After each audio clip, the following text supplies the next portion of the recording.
Moussa Traoré, bonjour à vous. Zamal Kone, bonjour.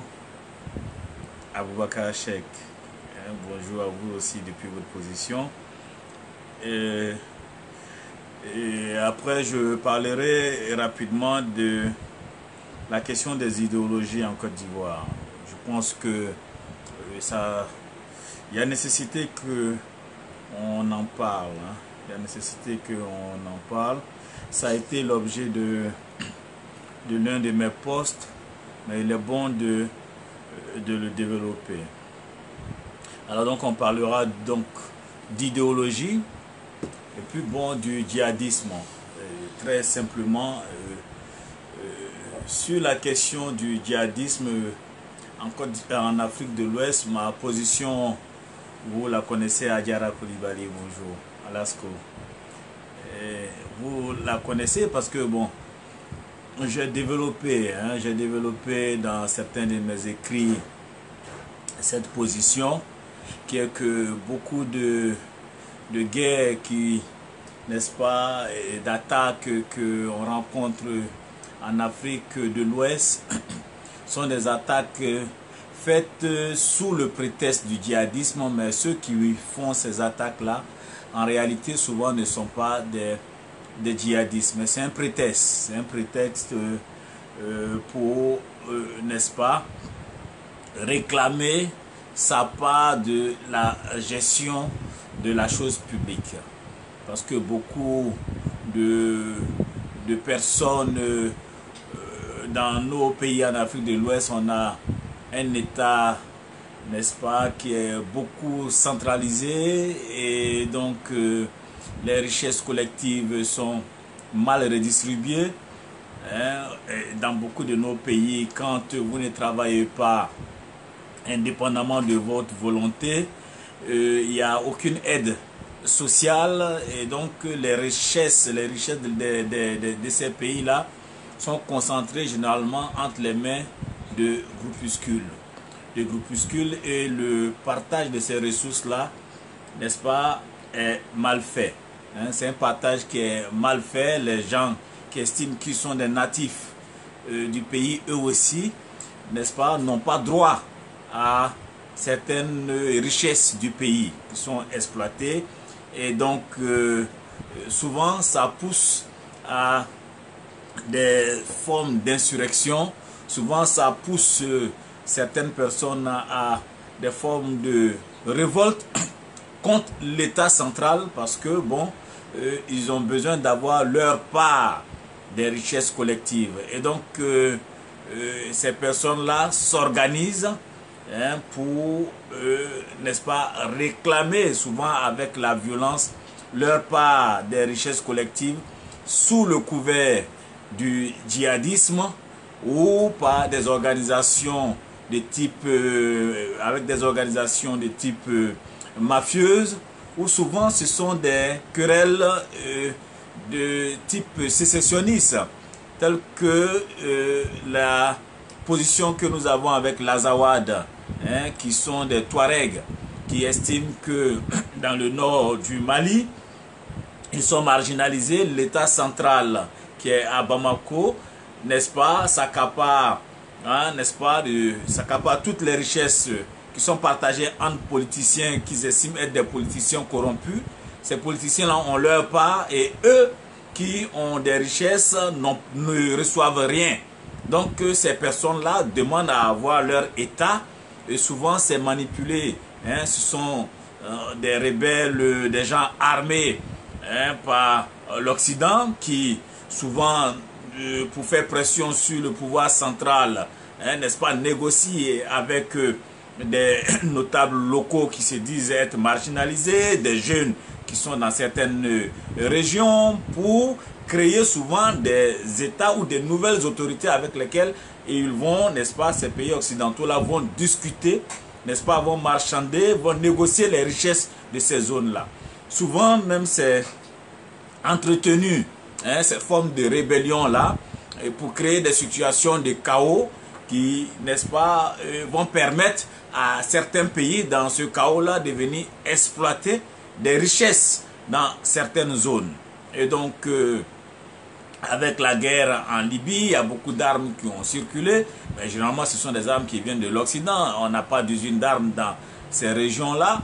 Hein? Donc, différents groupes ont voulu avoir leur part ici et là sur les richesses dans des pays d'Afrique de l'Ouest. Hein? Et ça a pris la forme de rébellion pour l'Azawad. Il y a des groupes islamistes, effectivement, qui se sont greffés et qui ont voulu utiliser un peu cette situation de chaos-là pour, n'est-ce pas, mettre en place des États islamiques.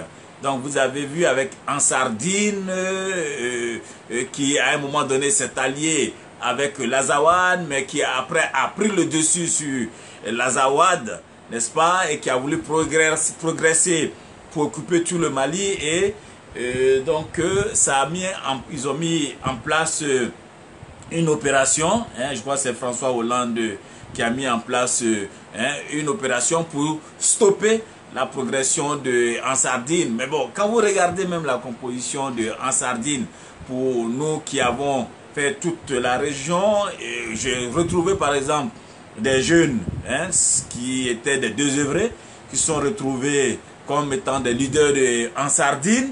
Mais après, bon, ils me disaient, bon, eux, ils n'ont rien, et ils veulent leur part. Au Nigeria, on a trouvé des chefs de Boko Haram qui ne savaient même pas lire le Coran. En fait, ce sont des organisations, souvent des gens qui veulent leur part. Ils veulent leur part de la richesse collective parce que, bon, écoutez, les richesses des nations, en tout cas en Afrique, c'est pas comme en Europe, sont mal redistribuées. Il n'y a pas de social. C'est un groupuscule qui s'accapare les richesses à Bamako, vole tout, se passe les marchés entre eux.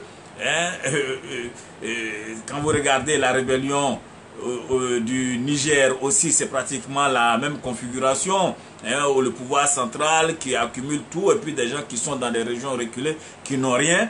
Donc la rébellion du Sphire, c'était la même chose. Donc des gens qui s'organisent pour faire une sorte de sécession. Et puis bon, dans tout ça, on utilise l'islam, on utilise ce type de discours-là pour donner un soubassement à la chose. Si donc ces richesses-là étaient bien redistribuées, vous verrez que on verrait qu'il y aurait ce type de revendication qui utilise le fond, un soubassement religieux comme prétexte. On verrait de moins en moins ces choses-là. Voyez-vous? Et donc, il y a, c'est vrai, des questions souvent de religion, quelques manipulés, illuminés, des individus illuminés qui pensent qu'ils peuvent mettre en place des régimes purement islamistes en Afrique. Ils continuent le combat qu'ils appellent le djihad, la guerre sainte, parce qu'ils ont ce type de fantasmes-là. Donc, eux peuvent être manipulés et avec ce type de discours, mais derrière, ce sont vraiment des véritables guerres économiques, de partage et de redistribution des ressources. Les gens ont des armes, ils veulent leur part des richesses collectives. C'est de ça qu'il s'agit. Donc si on pose la question de la redistribution des richesses collectives, si ces richesses collectives-là sont redistribuées de manière vraiment juste, équitable et transparente, ben écoutez, vous verrez que il y a beaucoup de rébellions et de mouvements de ce type-là qui vont disparaître parce qu'il y a un fond de frustration derrière. Les richesses sont mal redistribuées et ça pousse des jeunes désœuvrés à se dire, ben écoutez, on va chercher notre part par la force et avec les armes. Et quand vous voyez généralement des soi-disant djihadistes qui arrivent, ils volent le pétrole, ils arrivent, ils volent, ils cassent les banques, ce sont des voleurs. Ce sont des voleurs, c'est des gens qui viennent prendre leur part, ils font la fête dans des grottes. Et puis bon, après ils attendent quand ces richesses-là finissent, ils reviennent encore prendre leur part et tout. Voyez-vous, mais bon, il n'y a pas véritablement de fonds, religieux d'individus qui veulent prendre un État pour créer un État islamiste derrière ces mouvements-là. Au Burkina, beaucoup de ces chefs djihadistes-là à l'époque étaient à Ouaga 2000.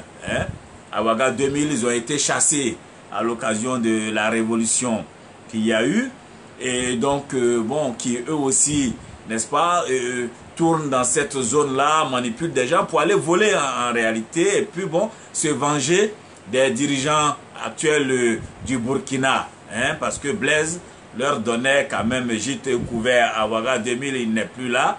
Bon, ils entretiennent ces choses-là dans une partie du Burkina là-bas pour voler, attaquer et puis faire mal aussi à l'Occident, parce que derrière ça, il y a des questions de Palestine, il y a des questions de ce qui se passe au Moyen-Orient. Donc on veut faire mal à l'Occident, on enlève des Blancs, on peut attaquer des ambassades, donc ils ont des cibles, hein, ils ont des cibles, et les djihadistes qui sont dans le lot. Voyez-vous, les islamiques qui sont dans le lot, c'est un combat, n'est-ce pas, religieux contre l'Occident. Hein, contre l'Occident, que l'Occident qui donne des coups donc, aux djihadistes qui, en retour, frappent ces mécréants-là. Donc, dans le cadre de la Côte d'Ivoire, voyez-vous, les mouvements djihadistes qu'on a eu, c'était le mouvement de Bassam. Hein, et puis les cibles qui ont été attaquées, ce sont les plages et les hôtels, les lieux qu'on considère comme des lieux de perdition, des lieux où on peut trouver des occidentaux, donc si des djihadistes, hein, qui veulent mener la guerre sainte, hein, la guerre du djihad, veulent attaquer aujourd'hui en Côte d'Ivoire, ils n'auront pas attaqué des villages à Kafolo, des villages, ça ce sont des voleurs, des délinquants qui font ça. Des vrais djihadistes qui voudraient attaquer avec un fond idéologique, religieux derrière, ils vont attaquer les ambassades de France, les ambassades d'Amérique, ils vont aller se promener à Cocody, rentrer, infiltrer à Abidjan, enlever des blancs, hein, pour faire mal à l'Occident, hein, ou négocier, n'est-ce pas, que tel chef djihadiste qui a été arrêté ou qui est dans une prison occidentale soit libéré et autres. Donc il y a des cibles privilégiées pour les djihadistes. Ce sont des occidentaux. Ce n'est pas leurs frères musulmans, ce n'est pas, à la limite même ils iraient attaquer une église pour dire bon c'est la guerre des religions. Voyez-vous? Mais des djihadistes qui n'attaquent pas d'église, qui n'attaquent pas des occidentaux, qui n'attaquent pas des lieux qu'on considère comme des lieux de perdition, ben, ce n'est pas des djihadistes. Des djihadistes qui vont attaquer des militaires en poste à une frontière ivoirienne où ils ne peuvent pas s'installer. Ce n'est pas des djihadistes. La réalité, c'est quoi, chers frères? Il faut se dire la vérité. C'est que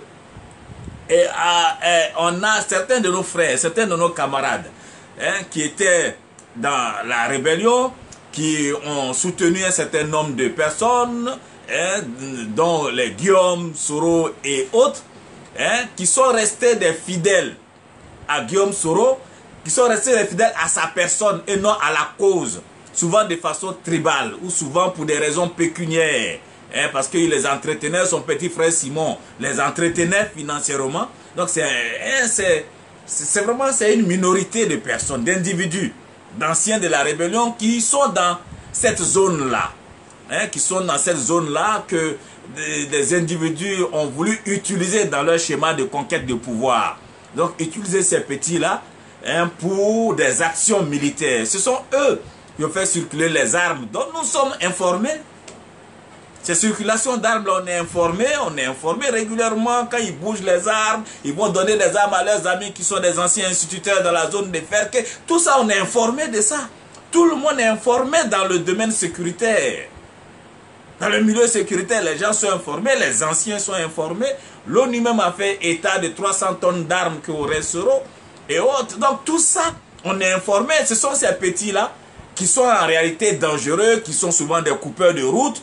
Quand ils n'ont plus d'argent, ben, quand les frères de Guillaume étaient là, ils entretenaient ces personnes-là dans des réseaux et autres, les Herman et autres. Hein, tout ça, on est informé de tout ça. Ce sont eux qui sont dans cette zone-là, hein, qui rêvent, n'est-ce pas, d'une prise de pouvoir par les armes, par la force, qui à un moment donné ont voulu s'appuyer sur le régime de Blaise Compaoré, hein, comme base arrière, mais malheureusement avec la chute de Blaise, ça leur a été coupé. Donc ils sont dans la zone, hein, ex-force nouvelle, et puis bon, qui croient à un fantasme de prise de pouvoir par les armes. Hein, ils sont convaincus qu'ils vont réaliser leur miracle et que leur chef sera au pouvoir, qu'on le veuille ou non, et que eux là, ils sont prêts à l'appuyer. Donc c'est un groupuscule d'individus qui tournent dans la zone. Quand en réalité, les forces de défense et de sécurité font des ratissages dans cette zone-là, c'est à la recherche de ces armes-là qui sont cachées soit dans des forêts sacrées, soit chez certains amis instituteurs, soit chez la mère de Soul to Soul où à un moment donné, ils ont pris des armes pour appuyer des militaires insurgés. Donc, on est informé, toute la Côte d'Ivoire sécuritaire est informée. Et ce sont ces personnes-là qui sont traquées dans la zone en réalité. Ce sont ces personnes-là qui sont traquées. Il n'y a pas de djihadistes là-bas. Ils vont faire du djihadisme au nom de quelle religion? L'islam. Des gens qui passent leur temps dans les maquis et autres. Ils vont faire au nom de quel islam? Au nom de quel chef islamiste? Dans la zone de Kafolo, Ferke, Korogo, Bouaké. Ou quel chef islamiste en Côte d'Ivoire ici qui réclame et puis attaquer un régime qui n'est pas perçu même comme un régime de mécréants à la tête d'un pays et autres. Donc ils vont mener ce combat islamiste-là au profit de qui? Au profit de quel courant? Pour prendre la Côte d'Ivoire, pour mettre en place un État islamiste en Côte d'Ivoire. C'est faux. C'est du n'importe quoi. La preuve en est que combien de temps après leur attaque idiote, j'appelle attaque idiote, malheureusement on a beaucoup de nos compatriotes qui ont été tués, des militaires, paix à leur âme et toutes mes condoléances à leur famille. Donc cette attaque sorte là, quel groupe islamique connu, reconnu a revendiqué cela? Quel groupe islamiste connu et reconnu a revendiqué? Ce sont des petits voyous qui sont derrière Guillaume, voilà. Et pendant toute la semaine, leur journal bizarre, GPS ou Génération, a passé le temps à faire croire que Simon a été détenu, il a coronavirus, ils ont chauffé les petits que Simon entretenait là. Ce sont les mêmes petits qui ont appelé même leurs camarades qui sont à Bouaké pour dire qu'ils sont à Kafolo. Ce sont des faits. Il suffit d'écouter les appels qui ont eu lieu et autres. Donc il y a des données qui peuvent remonter même rapidement à ces individus-là. Il n'y a pas de djihadisme qui a posé des actes. Ce sont des petits terroristes, des voyous. Des voyous qui rêvent, ils se disent qu'ils vont prendre des bastions et à partir de là, ils vont peser dans le débat politique. Que leur chef va peser dans le débat politique. Ce sont des délinquants qui sont dans la zone là. Donc appelez les choses par leur nom. Appelez les choses par leur nom. On se connaît, ce milieu-là est très petit. Ce milieu-là est très petit. De la même manière, on disait que c'était eux qui étaient cachés derrière les insurrections des militaires à Bouaké. C'est la même chose. Ils s'appellent entre eux. Qu'est-ce que des petits voyous comme ça vont nous dire? C'est de ça il s'agit. Il n'y a pas de djihadistes dans cette affaire. Il n'y a aucun djihadiste. Ce sont des petits voyous qui estimaient que leur chef qui leur distribuait de l'argent, l'intendant là, son petit frère qui joue aux intendants de ses actions, il est maltraité, et ses amis sont en prison, il a coronavirus comme ils ont fait mousser, et donc ils sont énervés, ils sont allés taper les militaires. Ils sont énervés, on les a énervés, on les a poussés d'une certaine façon, on les a stimulés, et puis bon, ils se sont élevés, bon, et ils vont aller faire une opération d'attaque des militaires. Ils ont frappé à Sikolo, ça n'a pas pris, ils ont attaqué l'autre côté, et puis ils attaquent dans des petits coins comme ça, dans des groupes. Voilà ce qui se passe en réalité. C'est des petits voyous, c'est des petits voyous qui pensent, ils rêvent, ils croient qu'ils peuvent, n'est-ce pas, faire une autre rébellion en Côte d'Ivoire, et à partir de là, ils vont s'imposer, ils vont créer un rapport de force et s'imposer à l'État pour peser dans des discussions politiques. Voilà ce qui se passe en réalité. Donc, ça ne sert à rien de croire que le pays est attaqué par des djihadistes. Non, non, il faut une idéologie djihadiste imprégnée dans un pays d'abord avec un noyau pour que, à partir de ce noyau-là, à ce noyau-là, se greffe une force militaire qui va agir dans un certain sens pour appuyer une idéologie. Mais ce noyau idéologique djihadiste là, ça n'existe pas dans le nord là-bas. Ça n'existe pas. Il n'y a pas de réseau djihadiste organisé dans le sens de faire une guerre sainte contre la Côte d'Ivoire. En tout cas, pas contre ce régime-là. Ça n'existe pas.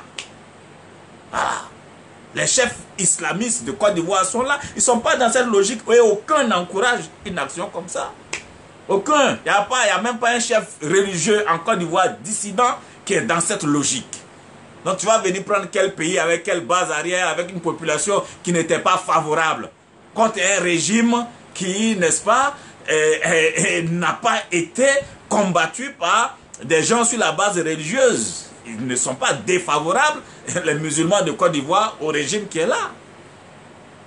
Voilà, pour dire qu'on va mener une guerre sous fondement religieux. Non, c'est des petits voyous qui sont allés même boire dans le bar qui est à côté, là-bas, avant d'attaquer les militaires. C'est de la plaisanterie que de dire c'est des djihadistes. Non, ce n'est pas des djihadistes, c'est des petits terroristes. C'est des petits terroristes. Et moi, je dis à ces enfants-là, arrêtez ça, on vous manipule pour rien. Vous ne pouvez pas prendre le pouvoir de cette manière-là. Ce n'est pas possible. Vous ne pouvez pas. Et puis à la fin, ils vont mettre la main sur vous un à un. Ils vont mettre la main sur vous un à un. Il y a un de vos amis qui ont déjà chopé. Donc, il va vous balancer. Arrêtez ce genre de conneries-là à suivre quelqu'un qui est malade mentalement. Quelqu'un qui est malade mentalement. Vous suivez un individu pareil. Donc, bref, c'est pour vous dire qu'il n'y a vraiment pas de trucs djihadistes là-bas. C'est des conneries que de croire que c'est une attaque djihadiste contre la Côte d'Ivoire. L'attaque djihadiste, l'attaque sous fond de religion qu'il y a eu en Côte d'Ivoire, c'est l'attaque de Bassam. C'est tout. Voilà, ça c'est sous fond. Les cibles là, ce sont des cibles de mécréants qu'on attaque. Ce sont des cibles de personnes que eux ils estiment dans leur des harams. Voilà, c'est pas licite, c'est illicite. Les hôtels, les occidentaux, les lieux de déperdition. Voilà comment les djihadistes agissent. Ils n'agissent pas comme ça. Aller attaquer la représentation de l'armée d'un pays. Attendez. Pardon, aller attaquer le symbole d'un pays, son armée. Comme ça, bon. Donc voilà, c'est pour vous dire qu'il n'y a pas de... Ce n'est pas une attaque djihadiste, contrairement à ce qu'ils disent. Ce sont des petits voyous qui font ça. Ils ont l'habitude, ils savent, ils manipulent les armes. Bon, les entretiens, on fait croire qu'ils vont prendre le pouvoir. Et puis bon, voilà, quand on leur dit que l'un de leurs chefs est malmené, il a le Covid-19, on ne veut pas le soigner. Donc ça énerve les enfants. Ça les énerve et puis bon, comme ils n'ont pas beaucoup, ils s'organisent en 5-10 personnes et font des surprises, ils frappent sur un truc.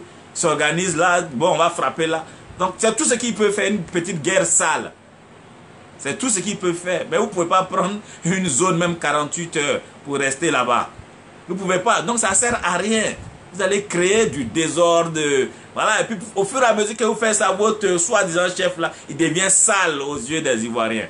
Il est sale, il est sali. Il est vu même comme un terroriste aux yeux des Ivoiriens. Après avoir soutenu des insurrections à Bouaké, tu finis ta vie en terroriste. Aujourd'hui, tu es incapable même de revendiquer une action faite à ton profit. Donc tu es là, tu ne peux même pas condamner, tu n'es pas revendiqué aussi. Bon, bref, ouais, c'est un peu ça. Mais je voulais parler d'autres choses. Je voulais parler d'autres choses vraiment. Et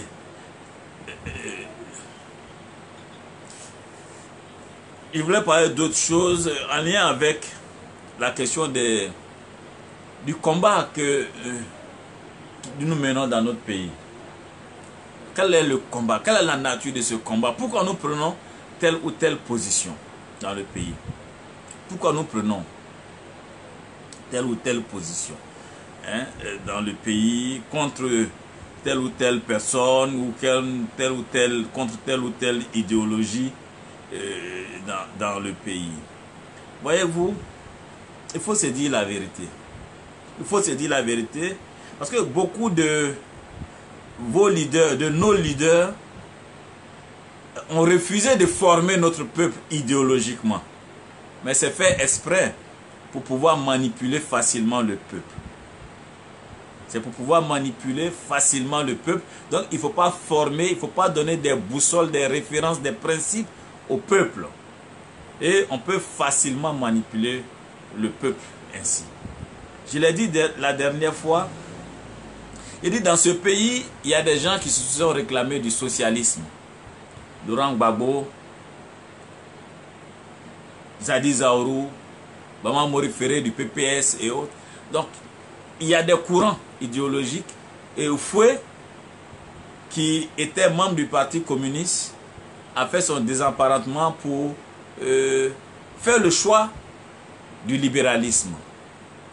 Et quand il était au pouvoir, le PDCI était au pouvoir sous Foué, c'était un pays qui avait fait le choix du libéralisme.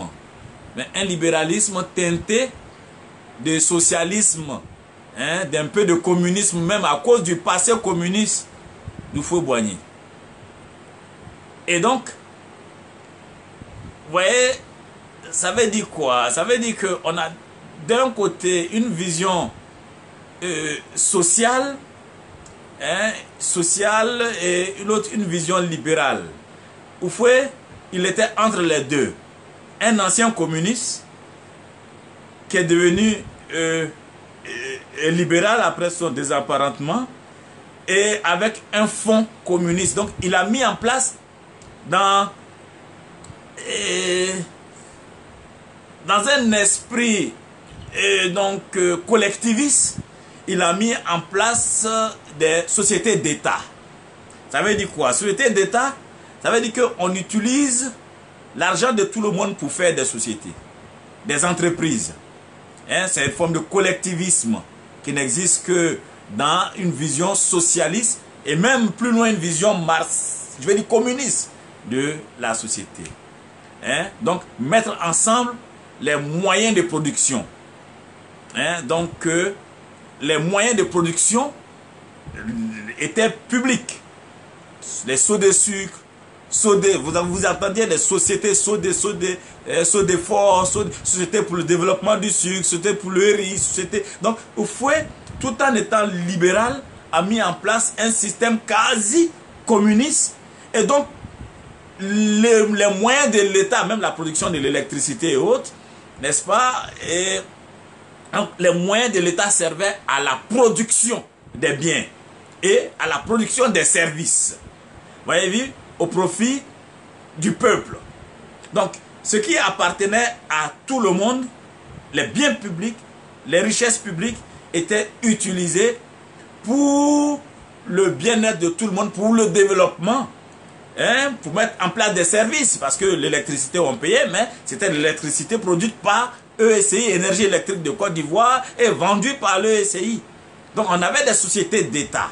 Vous voyez, c'est une vision un peu hybride entre le libéralisme, mais c'est vrai que ces sociétés-là faisaient de la concurrence à des particuliers, mais ils avaient des secteurs et les particuliers, n'est-ce pas, avaient leur secteur, n'est-ce pas, qui n'étaient pas fortement concurrencés par l'État, hein, donc c'était des secteurs clés.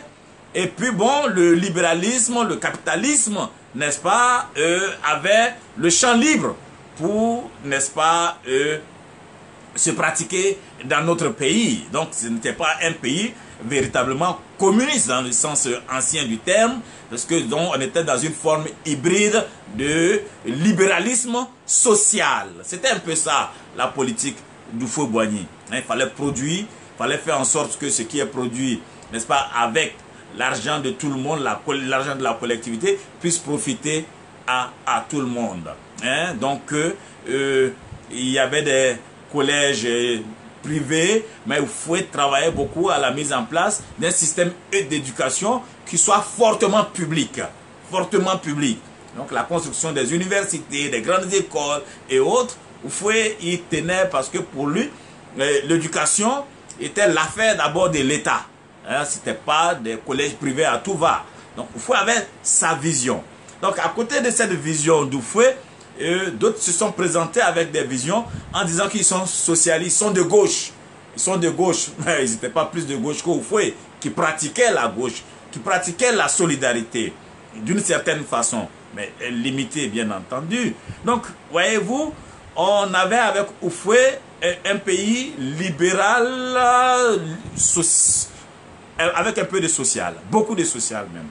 Voyez-vous, et puis bon, après arriver, n'est-ce pas, les exigences de l'OMC et autres pour dire, bon, l'État n'a plus le droit, hein, d'avoir le monopole sur tel secteur, il faut libéraliser, bon, il faut casser, il faut privatiser. Bon, tout ça c'est arrivé, certains secteurs ont été privatisés, il y a des secteurs où l'État a gardé des parts, et puis bon voilà, donc on a eu une économie comme ça, sous, n'est-ce pas, l'impulsion, n'est-ce pas, de la communauté internationale, du FMI, de l'OMC et autres là, qui s'est mis à jour de la mondialisation.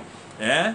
Et donc, beaucoup de secteurs ont été comme ça privatisé ou avec l'ouverture du capital au privé et autres.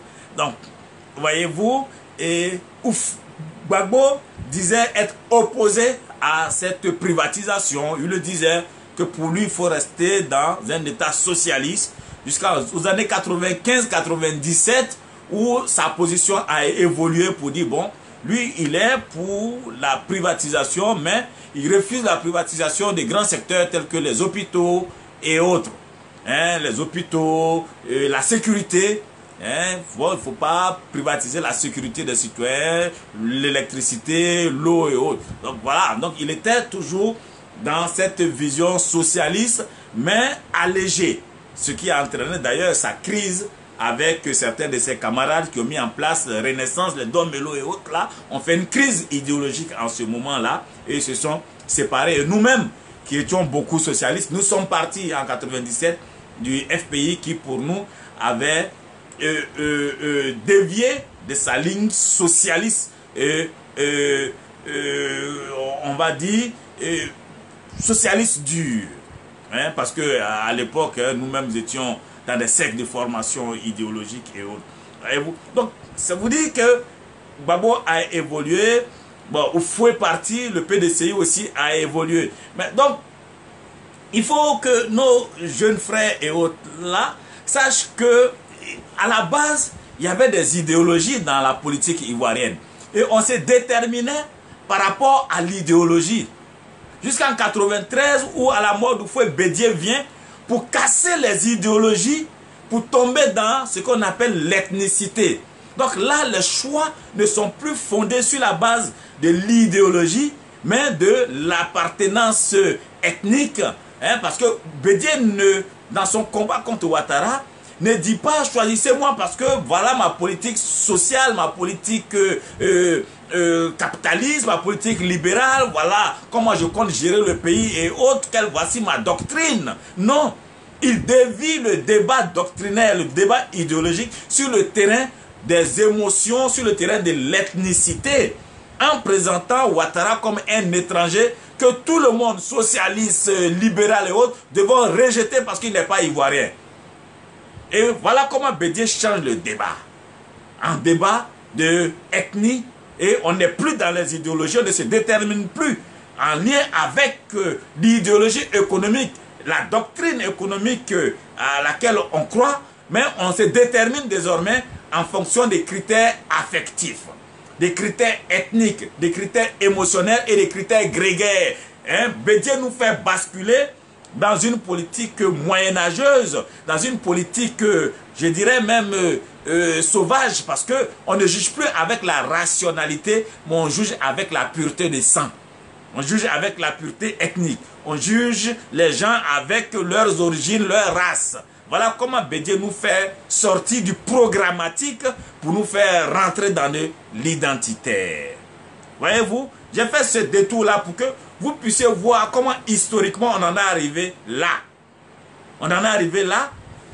Et donc, le socialiste Gbagbo qui s'est érigé contre cette façon de faire la politique, qui a qualifié le discours ivoiritaire de pratique, des discours que lui ne voulait pas voir en Côte d'Ivoire. Parce que pour lui, c'était une façon de faire la politique qui mener les gens vers des pratiques non civilisées. Parce que le socialisme, fondamentalement, il est rationaliste. Gbagbo était rationaliste et programmatique en ces moments-là. Ok?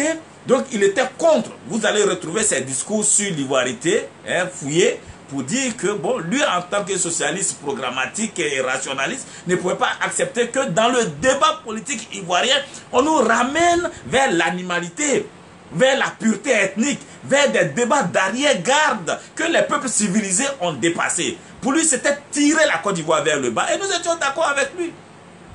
Jusqu'à ce que le coup d'État arrive, chasse Bédié et que lui-même, Gbagbo, reprenne ce discours-là. Peut-être parce qu'il estimait que les Ivoiriens ne sont pas suffisamment politiquement mûrs et que Bédié avait réussi quand même à manipuler, à fouetter l'orgueil nationaliste identitaire d'une grande partie de la population. Cette partie-là, manipulée avec les discours identitaires étant là, lui, il fallait qu'il mette le grappin sur cette partie-là dans sa stratégie de conquête du pouvoir.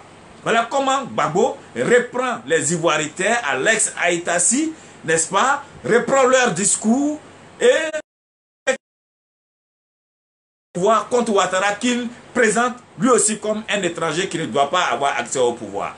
Et il met à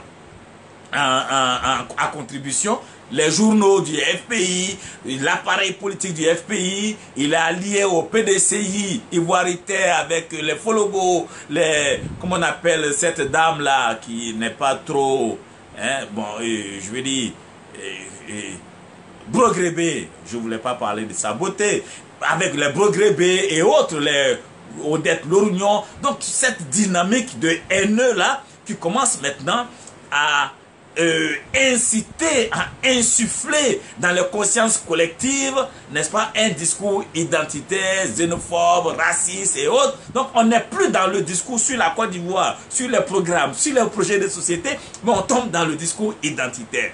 Donc la gauche programmatique, la gauche socialiste de Gbagbo bascule dans du fascisme, bascule dans le discours identitaire et devient désormais comme le parti de Hitler, le parti nazi, qui est le national-socialisme, comme le parti de Mussolini, qui, n'est-ce pas, prône aussi ces mêmes questions de pureté ethnique, raciale et tout ça.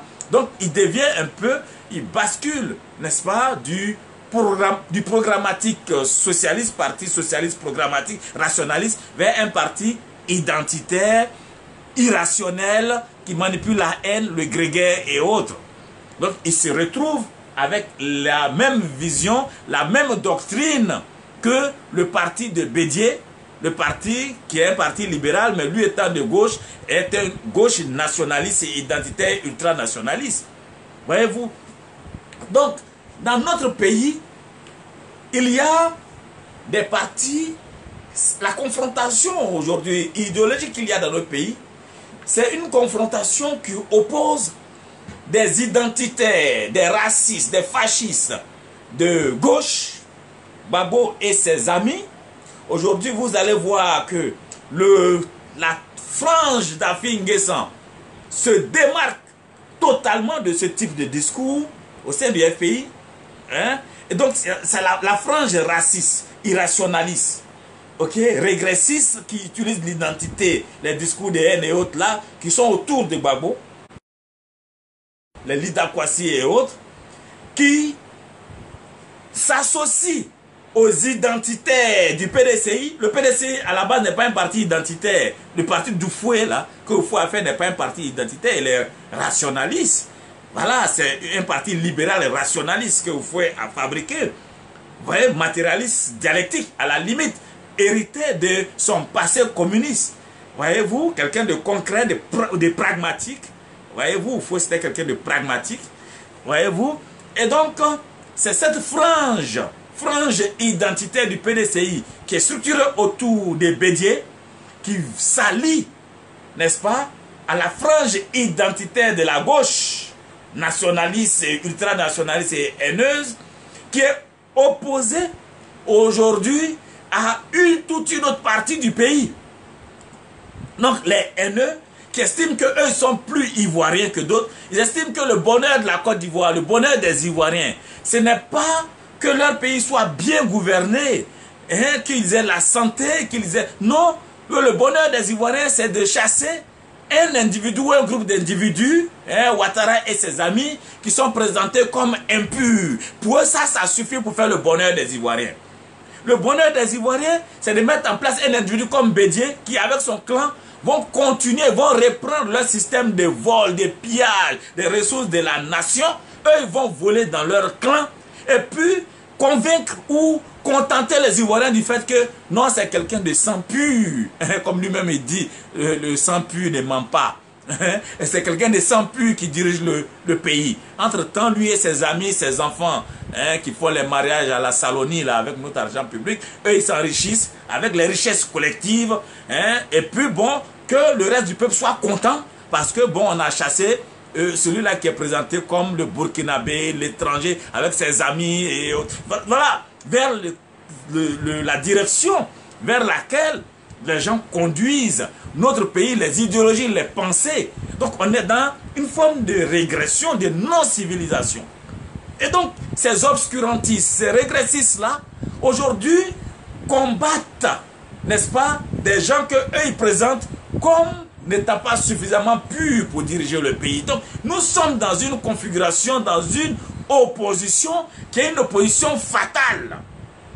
Qui est une opposition fatale qui ne peut amener qu'à la guerre d'une certaine manière civile.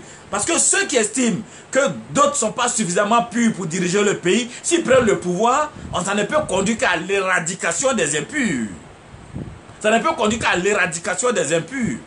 Et ils ne s'en cachent pas. Quand le 6 deviendra 9, vous verrez. C'est de ça il s'agit. Donc ce sont des haineux, ce sont des gens qui, à un moment donné, on les a vus au pouvoir, ont voulu expérimenter du nazisme tropical dans notre pays. Ce sont des gens qui sont des gens dangereux pour l'unité de la nation, puisque leur idéologie, leur doctrine elle-même est fondée sur la division des Ivoiriens en purs et impurs, en Ivoiriens, comment ils appellent ça, attendez, je vais retrouver le mot de Pierre Kipré, multiséculaires et Ivoiriens de circonstances.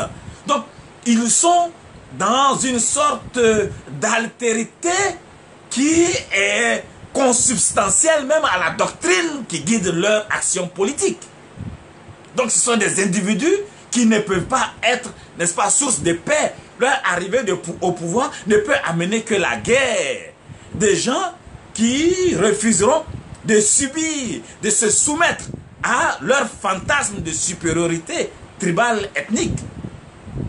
Et c'est ce qui, d'une certaine façon, a créé la première, je ne vais pas dire la première guerre, parce qu'il y a eu les guerres de 70 et autres, mais la guerre de 2002 est partie, est fondée sur ce fondement d'individus qui refusent la soumission à des gens qui les considèrent comme des êtres inférieurs dans leur propre pays.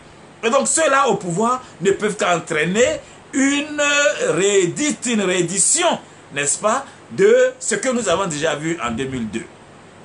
Donc, il s'agit pour les Ivoiriens aujourd'hui de se déterminer politiquement pour choisir leur camp. Est-ce qu'ils choisissent le camp de la haine, le camp du recul vers le grégaire, le camp du recul vers la non-civilisation? Parce que c'est aussi ça, la non-civilisation. De vivre avec un fantasme de supériorité raciale, de supériorité ethnique, de supériorité religieuse, n'est-ce pas? Et en considérant l'autre comme inférieur à soi. Voyez-vous?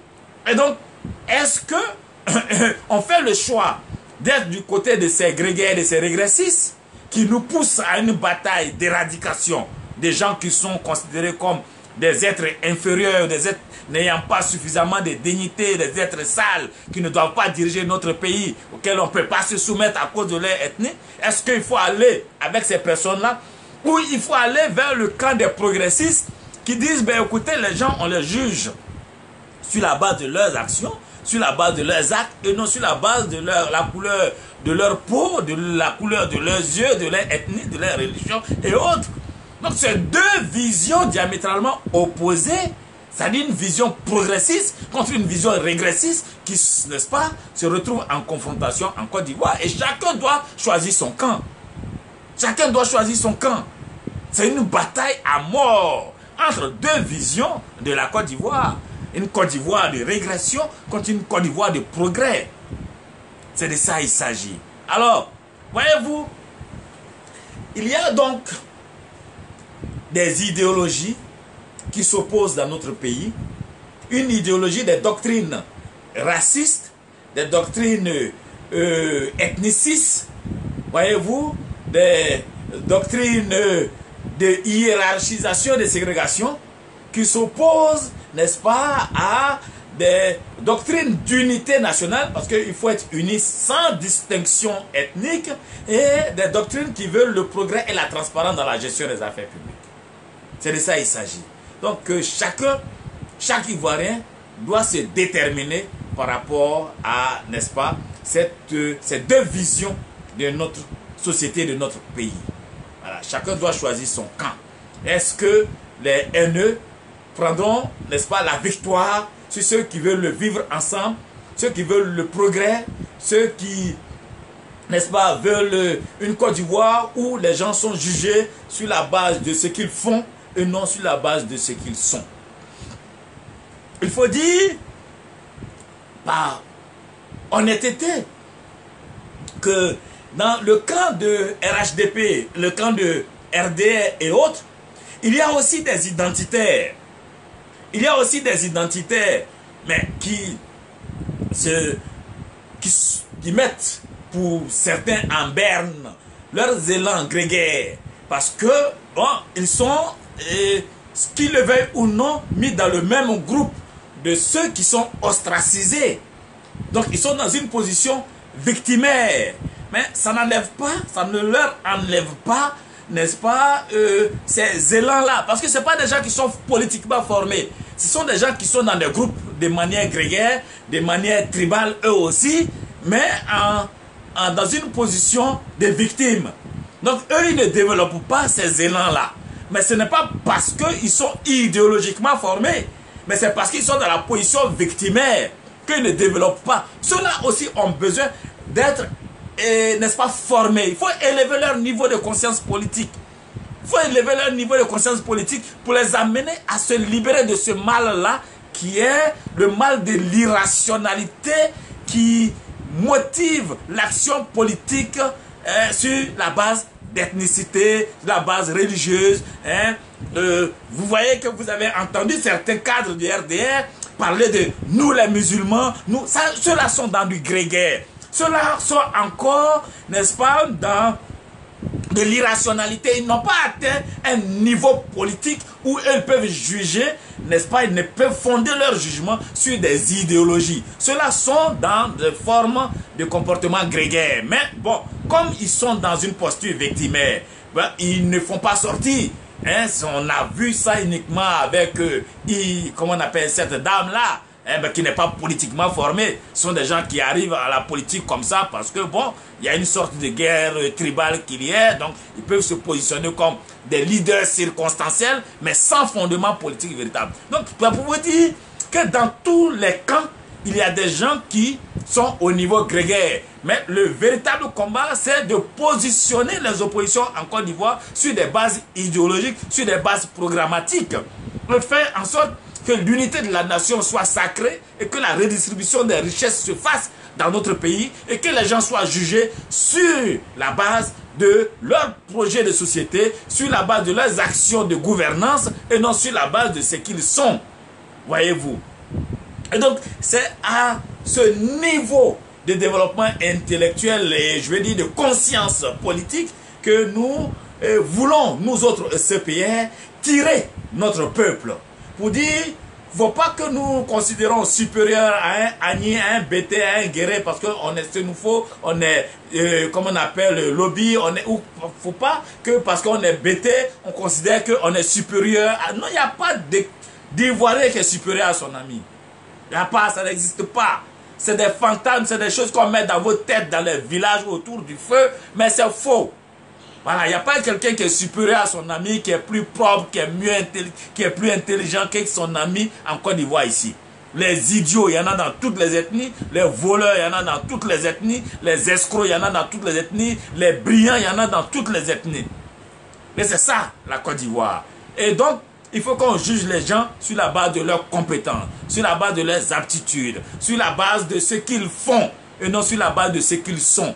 Et c'est d'ailleurs très idiot de porter un jugement global sur des individus sur la base de leur ethnie. Les BT sont comme ça. Pourtant, il y a des BT qui sont très gentils, BT qui sont très intelligents, il y a des BT qui sont très sociaux. Les Djoulas sont comme ça. Pourtant, tu n'as pas fréquenté tel Djoula de façon particulière pour voir comment il est. Les abourés sont comme ça. Les lobbies sont comme ça. Non, il faut arrêter. Il faut arrêter ce type de réflexion, des raccourcis mentaux-là qui témoignent ce fonctionnement de type archétypique ou de type stéréotypique, n'est-ce pas, qui montre clairement que vous ne faites pas d'efforts au niveau intellectuel dans votre approche des autres. Élevons le débat politique. Sortons, libérons-nous de ces anciens-là, ces gens qui sont dans l'ethnicité, les Bédiés, les Lorignon et autres là. Ce sont des gens qui tirent la Côte d'Ivoire vers le bas. Ce sont des gens qui veulent tirer la Côte d'Ivoire vers le bas, vers la régression, vers la non-civilisation. Au lieu de contribuer à élever le niveau de conscience, ils maintiennent dans l'obscurité, l'obscurantisme, le peuple. Et ils manipulent le peuple sur la base des instincts. Des instincts. La peur de l'autre, la haine de l'autre. Et c'est ça, on joue sur des instincts. Et nous sommes contre ça au CPR. Nous voulons une Côte d'Ivoire fraternelle. Fraternelle. Et c'est cette fraternité-là qui fera notre force. Une Côte d'Ivoire unie. L'unité nationale pour nous est sacrée. Une Côte d'Ivoire dans laquelle on gère les biens publics de manière transparente et on redistribue pour que chacun ait le minimum pour vivre dignement dans notre pays. C'est de ça que nous voulons dans notre pays. C'est ça notre combat. Notre combat, ce n'est pas de dire je suis d'une race supérieure à telle, de mépriser les gens sur la base de leur origine ethnique, religieuse et autres. Voyez-vous? Et donc, avec vous, je voudrais donc dire, pour conclure, que on ne fait pas d'idéologie dans notre pays. On n'élève pas le niveau de conscience idéologique, mais ces leaders-là le font exprès. Parce que si je vous forme comme ça, idéologiquement, et que vous avez ces repères, demain, si je tiens un discours en disant que les orpailleurs, ce sont des gens qu'on amène pour nous tuer, et c'est tel parti, ce sont tel type d'Ivoiriens qui sont contre d'autres Ivoiriens, vous allez me dire, mes camarades, il ne faut pas tomber dans ça.